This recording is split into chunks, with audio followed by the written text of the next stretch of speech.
Halo semua, selamat siang. Perkenalkan, nama saya Anis Milna, anggota dari kelompok 10. Bentar-bentar background kita terlalu polos, kita ganti dulu. Oke, di sini saya akan memperkenalkan anggota kelompok yang lain, yaitu ada Della Aulia, Larasita, dan Salsabila. Di video kali ini kita akan membahas teori Vygotsky tentang perkembangan proksimal. Yuk kita tonton videonya.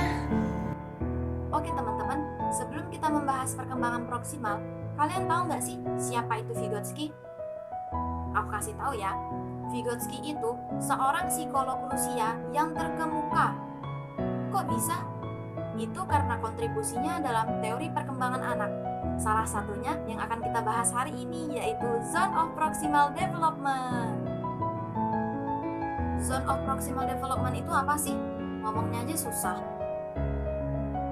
Oke, Zone of Proximal Development-nya kita singkat menjadi ZPD. Nah, ZPD ini teori yang dicetuskan oleh Vygotsky untuk level tugas yang sulit dikuasai atau dipahami bagi anak seorang diri. Tapi bukan mustahil. Agar mereka bisa paham, diperlukan bantuan atau bimbingan dari orang tua atau teman sebaya mereka yang lebih mengerti. Dan menurut Lev Vygotsky, tingkat perkembangan kemampuan seseorang itu dibedakan menjadi dua. Yang pertama ada tingkat perkembangan aktual atau biasa disebut intramental, dan yang kedua ada tingkat perkembangan potensial yang biasa disebut intermental. Lah, terus bedanya inter sama intra apa? Kalau yang intra, seseorang memecahkan masalahnya seorang diri atau secara mandiri. Sedangkan inter, seseorang memecahkan masalahnya dengan dibimbing atau berkolaborasi dengan orang lain. Selanjutnya, kunci utama dari teori ini adalah peran guru atau orang lain yang lebih berpengalaman. Ide Vygotsky adalah peran penting guru dalam menyediakan bimbingan kepada siswa, memberikan masukan dan saran, serta menawarkan berbagai macam strategi dalam memecahkan masalah.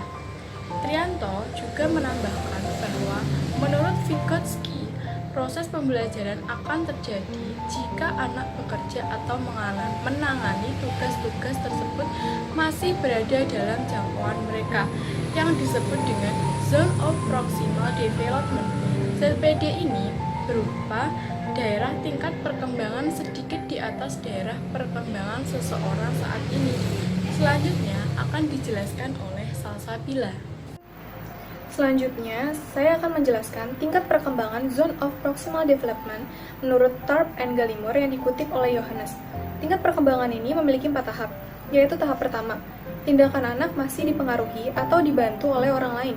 Contohnya, seorang anak yang masih dibantu memakai baju, sepatu, dan kaos kakinya ketika akan berangkat ke sekolah, hal itu menunjukkan ketergantungan anak pada orang tua atau pengasuhnya masih begitu besar.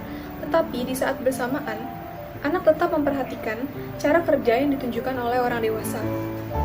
Tahap kedua, tindakan anak yang didasarkan atas inisiatif sendiri.